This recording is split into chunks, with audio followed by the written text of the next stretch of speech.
ان کی حیثیت نہیں ہے۔ زندگی گزری جاتی ہے لیکن ان کو لوگ سمجھ نہیں پاتے، ماحول نہیں سمجھ پاتے کہ ہمارے لیے یہ کیا چاہتے ہیں، بہتری کرنا چاہتے ہیں یا ہمارے لیے برا سوچنا چاہتے ہیں۔ آج دین بکتا ہے اور نتیجہ کچھ بھی نہیں ہوتا۔ یہ خود دیکھ لیں، صبح سے شام تک مجلس میں نہ ایمان میں شام کو اضافہ ہوگا، نہ اس کے عمل میں تبدیلی آئے گی، نہ اس کے کردار میں تبدیلی آئے گی، تو پھر سارا دن سماعت کرنے کا کوئی فائدہ ہوا؟ مجالس کا مطلب یہی تھا کہ سیرت پیغمبر اور سیرت اہل بیت علیہ السلام کو لوگوں کے سامنے بیان کیا جائے کہ تیرے امام نے زندگی اس طرح بسر کی ہے۔ کیا کسی امام نے کسی کا حق کھایا ہے؟ کیا کسی مال کو غصب کیا ہے؟ کیا کسی مال کی زیادتی کی ہے؟ واجبات کو ادا کرنے میں کوئی غفلت کی ہے؟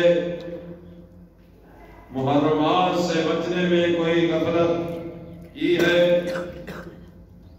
ہمارے 11 امام اتنے بے عیب ہیں کہ آج تک کوئی ان میں نقص نہیں نکال سکا۔ معصوم اسی کو کہتے ہیں کہ جس کے کردار اور عمل میں کوئی عیب نہ ہو، کوئی نقص نہ ہو۔ آج لوگ ہمارے ایمان کے اضافے کے لیے آئمہ طاہرین علیہ السلام کی سیرت کیوں نہیں سنتے اور سمجھتے؟ آج کلم کلا مولا علی کی توہین کی جا رہی ہے۔ کہاں ہے مولا علی کے وہ متوالے؟ مولا علی کو رب کہا جا رہا ہے۔ کون ہے یہ قماش سے؟ ان کا شیعت سے کوئی تعلق نہیں ہے۔ یہ چور دروازے سے داخل ہو کر مولا علی کی توہین کرتے ہمارے سامنے، لیکن ہم اتنے بے بس ہیں، ہم ان کی زبان کو لگام نہیں دے سکتے۔ کیا یہ مولا علی کی توہین نہیں کہ جس نے ساری زندگی اپنے رب حقیقی کو سجدے کیے، اور آج مولا علی کو اس انداز سے لے کے جا رہے ہیں؟ عوام کو خوش کرنے والے ممبروں پہ مداری جو آئے ہیں، ایسی ایسی گفتگو کرتے ہیں۔ آج ہمارے مخالف ان کی گفتگو کے کلپ دکھاتے ہیں کہ یہ ہے ان کا عقیدہ، اور عقیدہ تو ہے اس کمینے کا، اس گھٹیا اور ذلیل کا۔ بدنام سارے اہل تشیع ہو رہے ہیں، سارے شیعہ بدنام ہو رہے ہیں۔ جیسے وہ کلپ ہم دیکھتے ہیں تو یہ کفر کے فتوے کیوں نہ لگے؟ فتوے دینے والے بھی اتنے جاہل ترین ہیں، وہ ایک بندے کی زبان کو ساری قوم پر مسلط کر دیتے ہیں، وہ تمام لوگوں پر مسلط کرتے ہیں کہ جی ان کا یہ عقیدہ ہے۔ میں سمجھتا ہوں کہ ہمارے مخالفوں نے ہی ایسے لوگ خریدے ہیں جو اس شیعت کے لباس میں ہمارے ممبروں پر ہمارے عقائد کے خلاف بولتے ہیں، اور آگے سے جہلا جو ہیں وہ بازو کھڑے کر کے نعرے لگاتے ہیں اور تصدیق کرتے ہیں کہ جیسے یہ کفر بکتا ہے اسی طرح میں بھی اس کا قائل ہوں۔ اور لوگ سمجھتے ہیں کہ بڑے نعرے لگتے ہیں مجلسوں میں، وہ مجلس نہیں سمجھتی جاتی جس میں نعرے نہ لگیں، جس میں بازو کھڑے کر کے لوگوں کو پھول نہ بنایا جائے، اس کو مجلس ہی نہیں لوگ سمجھتے، یہ تو کمزور مجلس ہے۔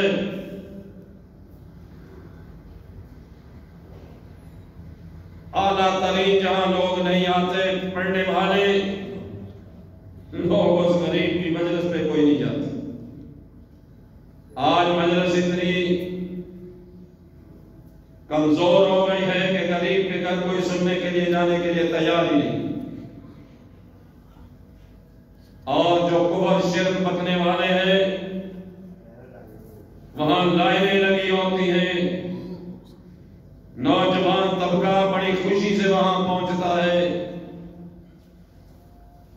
وہاں لوگ ایسی ایسی ضلالتیں بکھیرتے ہیں، غیر سن کے ہمیں تانے دیتا ہے۔ روحانیت کو ختم کیا جا رہا ہے، مقصد اہل بیت کو پامال کیا جا رہا ہے۔ اگر ایک بندہ یہ طے کر لے کہ آج کے بعد میں نے حلال ہی کھانا ہے، حرام کے قریب نہیں جانا، تو اہل بیت اس کو پسند کرتے ہیں جو حلال کھاتا ہے۔ حرام کھانے والے کو وہ ترجیح نہیں دیتے، وہ عادل ہے، وہ انصاف پرست ہے۔ ہمارے 11 ائمہ میں سے 2 خنجر سے شہید ہوئے اور 9 نے زہر کے جام پیے، پلائے گئے، کبھی کھجوروں میں ڈال کے زہر، کبھی انگوروں میں ڈال کر، کبھی دودھ میں ڈال کر زہر سے شہید کیا گیا۔ جو ہمارے 7ویں امام جناب موسیٰ کاظم علیہ السلام، آج 25 رجب ہے، یوم شہادت ہے، چند کلمات میں ان کے بارے میں ذکر کرنا چاہوں گا۔ میں نے آج کے دور میں 7ویں امام کے بارے میں غیر شیعہ محقق کہتے ہیں کہ اس صدی میں ان جیسا کوئی عبد صالح نہیں گزرا۔ عبد صالح تھے، کئی لقب تھے، قاسم بھی لقب ہے، لیکن کوئی بندہ زندگی میں ثابت نہیں کر سکتا کہ ان کا کوئی رائی برابر بھی جرم ہوا ہو، کوئی ان کی سیرت و کردار میں نقص ہو، لیکن اس کے باوجود وقت کے حاکم ڈرتے تھے، خوف زدہ تھے، اور ایک زندان کے اندر انہیں قید کر دیا۔ زندان یہ کمرہ نہیں تھا، وہ زمین کے اندر تہ خانہ تھا، اور تہ خانہ اس انداز سے بنایا گیا کہ جس میں داخل ہونے والے کو خود خوف آتا تھا، اتنا تنگ تھا، اور 14 سال اس قید خانے میں امام علیہ السلام کو رکھا گیا۔ سورج کی روشنی وہ دروازے سے صرف محسوس کرتے تھے کہ اب ظہر کا وقت ہے یا عصر کا وقت ہے، مغرب کا ہے یا فجر کا ہے۔ اس دور میں نہ تو کوئی گھڑی تھی یا ٹائمنگ تھی، جب بھی دیکھتے تو امام سجدے میں ہوتے تھے۔ ہارون رشید کے دربار میں ایک عورت کو تربیت دی گئی، امام کو بدنام کرنے کے لیے اسے اس تہ خانے میں داخل کیا۔ وہ اندر گئی، دیکھا کہ ایک چادر ہے سفید پڑی اور کچھ نہیں۔ وہ واپس گئی ہارون رشید کے دربار میں، کہ تم نے میرے ساتھ مذاق کیا ہے، وہاں تو کوئی نہیں رہتا۔ انہوں نے کہا نہیں، وہاں رہتا ہے۔ چادر سفید تھی جی، چادر سفید ایک پڑی ہوئی تھی۔ ہارون رشید کہنے لگا کہ اس قیدی کا جسم قید کھا گئی، اتنا مختصر جسم ہو گیا ہے۔ ان کے جسم پر جو زنجیر ڈالے تھے، ان کے ساتھ کیل لگے ہوئے تھے، میخیں لگی ہوئی تھی۔ جب ادھر ادھر وہ حرکت کرتے تو وہ جسم میں پیوست ہو جاتی تھی۔ نہ کوئی وہاں پٹی لگانے والا، نہ کوئی زخم صاف کرنے والا۔ جو ابھی دیکھا گیا ہے، پچھلے دنوں فیس بک پہ کسی نے اس زندان کی تصویر ڈالی تھی، جہاں سے اس میں سیڑھیاں اترتی تھیں۔ بتاتے ہیں 37 یا 49 سیڑھیاں تھیں نیچے، اور باہر ایک زنجیر ایک پتھر میں سوراخ کر کے اس کا کنڈا ڈالا ہوا تھا۔ وہ زنجیر جو امام کے پاؤں میں بیڑیاں تھیں، ان کے ساتھ وہ باندھی ہوئی تھی، اور باہر سے جاتے تو باہر سے ہی زنجیر کو ہلاتے، زنجیر کو کھینچتے، تاکہ امام اگر سجدے میں ہیں تو اٹھ کے بیٹھ جائیں، اگر سو رہے ہیں تو جاگ جائیں۔ زنجیر ہلا کے انہیں اذیت دی جاتی تھی۔ کبھی زمانے میں ایسا کوئی کبھی قیدی نہیں گزرا۔ آج بھی دیکھ لیں، جس کو زنجیر ڈالے ہوں، ہاتھ کڑی ڈالی ہو، حوالات میں اس کی کڑی کھول دیتے، اس کے بیڑیاں کھول دیتے ہیں۔ جیل میں جب داخل کرتے ہیں تو اس کی بیڑیاں نہیں ہوتی، اس کے ہاتھ میں کڑی نہیں ہوتی، اور کوئی جیل پاکستان میں تہہ خانے میں نہیں ہے۔ کسی قید خانے، کسی قیدی کو تہہ خانے میں نہیں رکھا جاتا، لیکن امام کو تہہ خانے میں بیڑیوں کے ساتھ رکھا ہوا تھا۔ وہ خاتون جب گئی،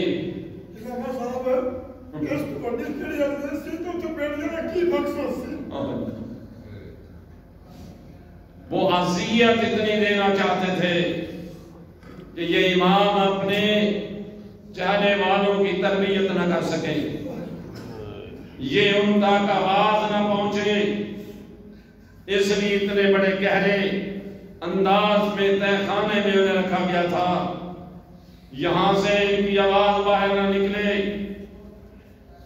اور انہوں نے جب عورت کو داخل کیا، امام علیہ السلام نے فرمایا کہ تو مجھے بدنام کرنے آئی ہے اپنے جہنم کو خریدنے کے لیے؟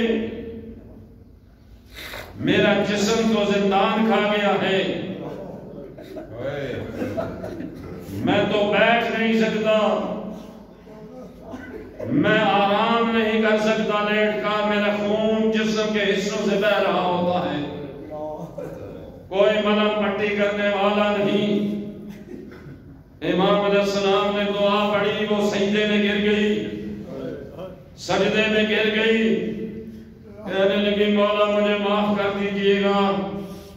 جب وہ ملوم دیکھنے آئے کہ وہ خاتون باہر نہیں آئی، دیکھا تو وہ بھی سجدے میں پڑی ہوئی تھی، اس کی چیخیں نکل رہی تھی سجدے میں، اور کہتے تھے یہ زندان رافضیوں کے امام کا ہے۔ اور امام علیہ السلام کو ختم کرنے کے لیے انہوں نے ایک بڑا عجیب تجربہ کیا کہ ترکوں کے 30 غلام لائے، اور ان غلاموں کو تلواریں دیں، اور ان کے سامنے امام علیہ السلام کی ایک پتھر پہ تصویر بنا کے رکھی، کہا اس پہ تلوار کے وار کرو۔ انہیں تجربہ کراتے تھے کہ جب اصل کو دیکھیں تو ان کو تلواریں کر دیں گے۔ جب انہیں یقین ہو گیا یہ 30 غلاموں کے بارے میں، اب یہ تجربہ کار ہو گیا، تلواریں چلا چلا کے امام علیہ السلام کو باہر نکالا اور انہیں اشارہ کیا تلواریں ننگی کر دو اور امام کو ٹکڑے ٹکڑے کر دو۔ جس نے تلوار اوپر کی اس کا ہاتھ اوپر رہ گیا، جس کی تلوار جہاں تھی وہیں رک گئی۔ کہنے لگے یہ جس کا خون ہمارے ہاتھ سے ترام چاہتے ہیں یا نبی ہے یا نبی زادہ ہے۔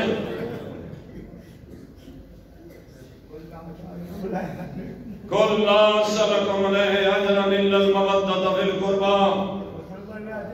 وہ پریشان ہو گئے، تلواریں پھینک دی۔ انہوں نے ہارون کو پیغام دیا ہمیں قتل کر دو، ہماری گردنیں کاٹ دو، لیکن ہم اس قیدی پر ہاتھ اٹھانے کے لیے تیار نہیں ہیں۔ اس کے چہرہ بتا رہا ہے یا نبی ہے یا نبی زادہ ہے۔ سچ بتاؤ مسلمانوں یہ ہے کون؟ آواز دی گئی یہی تو فرزند رسول ہے۔ نہ تو امام کے پاس کوئی تلوار تھی نہ خنجر تھا، کیوں خوف زدہ تھے؟ تخت پہ بیٹھنے والے امام سے ڈر رہے تھے، انہیں خوف تھا کہیں عوام نے دیکھ لیا، عوام ہمارا تخت و تاج تباہ و برباد کر کے رکھ دیں گے۔ پھر انہیں کھجوروں کا تحفہ بھیجا، کہا مجھے کوئی حاجت نہیں ہے، میں تو سارا دن روزہ رکھتا ہوں اور رات کو افطار کرتا ہوں، میں روزے سے ہوں، ہم آپ کی افطاری کا سامان لائیں گے جس میں کئی قسم کے پھل اور کھانا تھا۔ انہوں نے جو کھجوریں تھیں ان کے اندر زہر بھرا ہوا تھا۔ امام علیہ السلام کو فرماتے ہیں، امام کو کہتے ہیں ملعون کہ یہ کھجوریں جو چند ہیں یہ ہارون نے خصوصی تحفہ بھیجا ہے، اگر آپ نے ان میں سے کوئی نہ کھائی تو ہمیں قتل کر دیا جائے گا۔ آ کر امام نے کھجور کو ہاتھ میں رکھا اور پڑھا اِنَّ لِلَّهِ وَإِنَّا إِلَيْهِ رَاجِعُونَ۔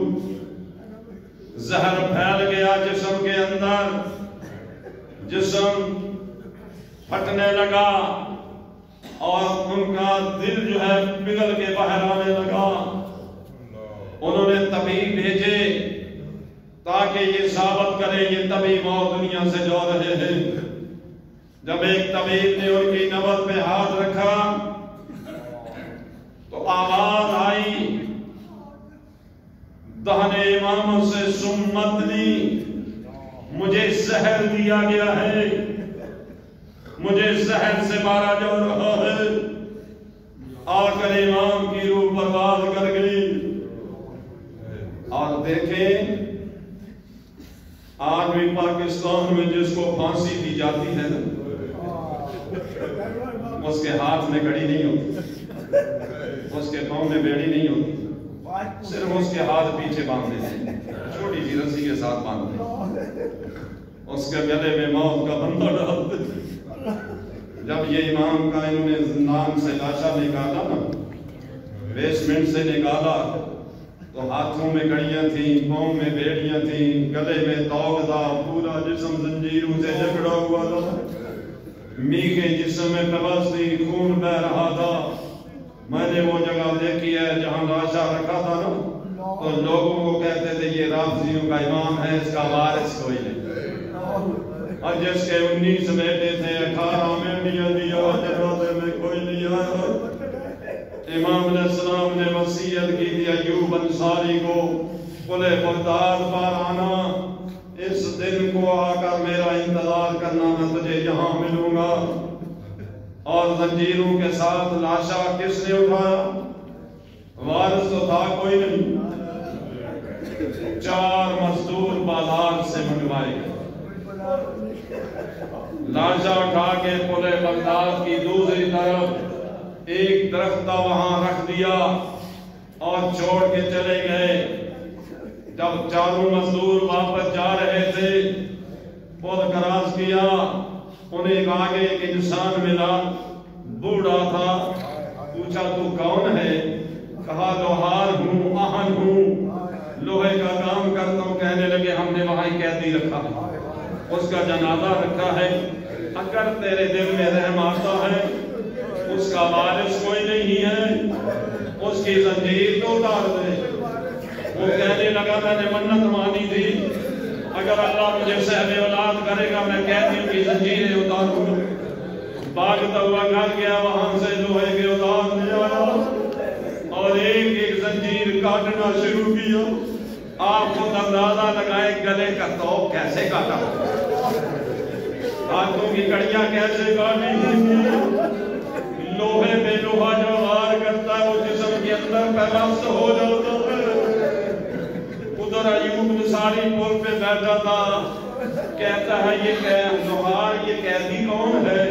کہنے لگا اس کا وارث کوئی نہیں, اس کا وارث کوئی نہیں. وہ ایوب انصاری ہے, وہ جا کے چادر ہٹاتا ہے, چادر ہٹا کے وہاں بے ہوش ہو کر گرا. اور جب ہوش میں آ تو کہنے کا مولا مولا مجھے جو بلایا تھا تو مجھے بتا دے, میں کفن لے آتا, میں کفن لے کے آتا, آپ کی نشان کے ساتھ تدفین کرتا. اور کہتا میں نے دیکھا میرے پیچھے سے دھونے کی آواز آ رہی ہے, کوئی بی بی روکتی ہے, میں دیکھتا ہوں نظر کوئی نہیں آتی. پھر رونے کی دوسری آواز آتی, دیکھتا بی بی نظر نہیں آتی. اور بی بی کا استغاثہ یہی تھا, ہائے میں کربلا ہوں یا جنت البقیہ میں جاؤں یا پلے بغداد برا سلمان کے لیے آؤں. ایوب انصاری نے باہر سے قبر خریدا اور تنہا اس نے قبر کو دی. میں جب قبر گیا تھا تو میں نے مولا موسیٰ کاظم کی زری میں 2 انگلیاں سراخوں میں رکھ کے پوچھا تھا, مولا کوئی ایک بندہ میت کو قبر میں نہیں اتار سکتا.